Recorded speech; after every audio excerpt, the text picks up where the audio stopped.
Welcome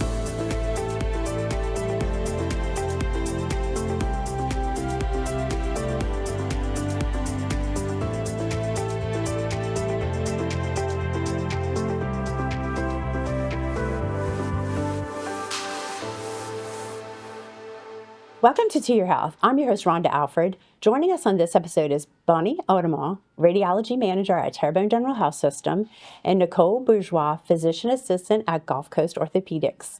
Today we will discuss the importance of bone health and the new technology offered at Terrebonne General.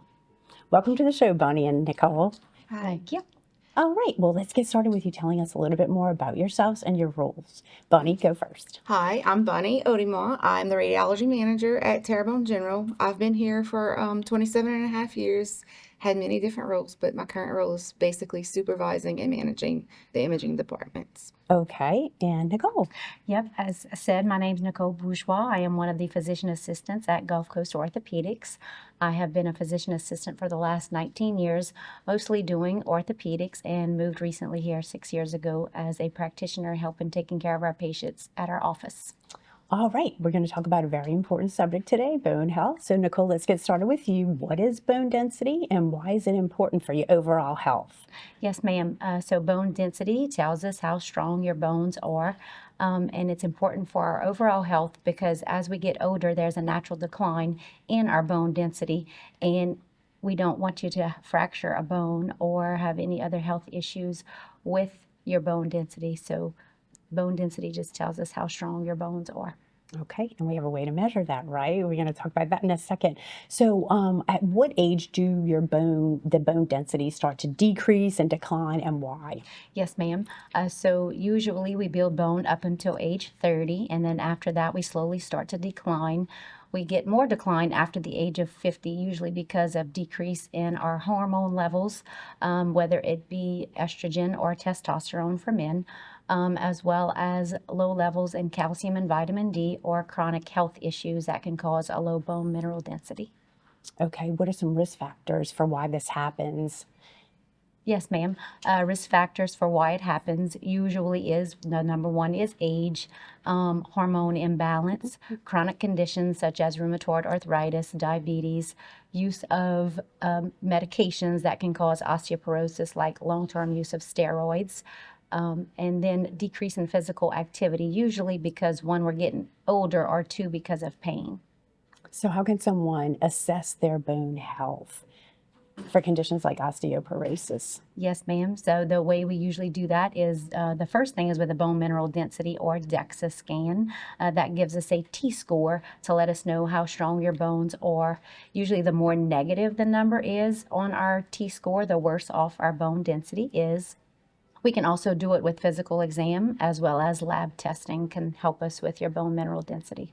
I hope there's some treatments for this. Can you tell us what are some of the treatments for osteoporosis and other bone disorders? Yes, ma'am. We have several treatments that we have. Most people think of prescription medications, whether it be by mouth to help prevent further bone loss, or injectables, which actually help build bone. The other ones is physical activity and change in our lifestyle. So the diet we eat, more fruits, more vegetables, more proteins is very helpful to keep our bones strong, as well as weight-bearing exercises and weight-strengthening exercises can help keep our bones strong. Okay, and Bunnie, we have some new equipment here, advanced technology at Terrebonne General. Can you tell us more about that? Sure. We offer bone density testing or bone mineral density testing. Well, in March we added TBS Insight software, which is trabecular bone scoring, which helps us to not only look at the density of your bone, but also the structure or the microarchitecture of the bone. It's added software that adds no extra time or radiation to the scan, so the bone density scans still take 10 minutes or less, and now we can see the structure of the bone as well as the density. Pretty in depth. And how effective are these new scans, and when should someone consider getting one? So they're very effective and they're pretty accurate at determining osteoporosis risk or a risk for fracture. As far as what age to recommend it, that's up to the provider, the ordering physician, the ordering provider, and it some of the factors we look at is age. Usually they order it in women that are 65 or older, or men that are 70 or older.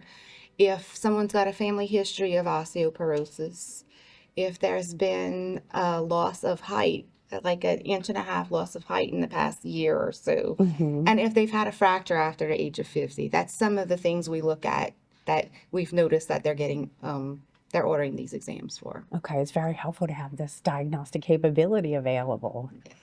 Well, Nicole, is it possible to reverse bone density? Yes, ma'am.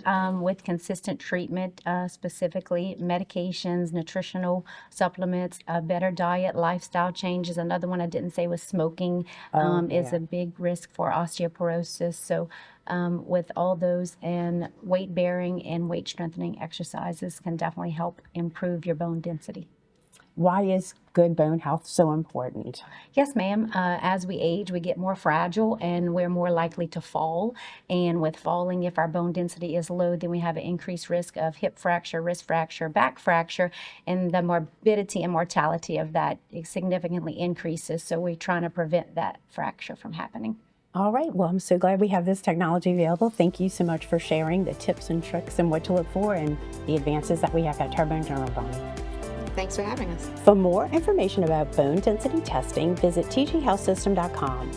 Thanks for joining us on To Your Health. I'm your host, Rhonda Alfred, and we'll see you right back here next week.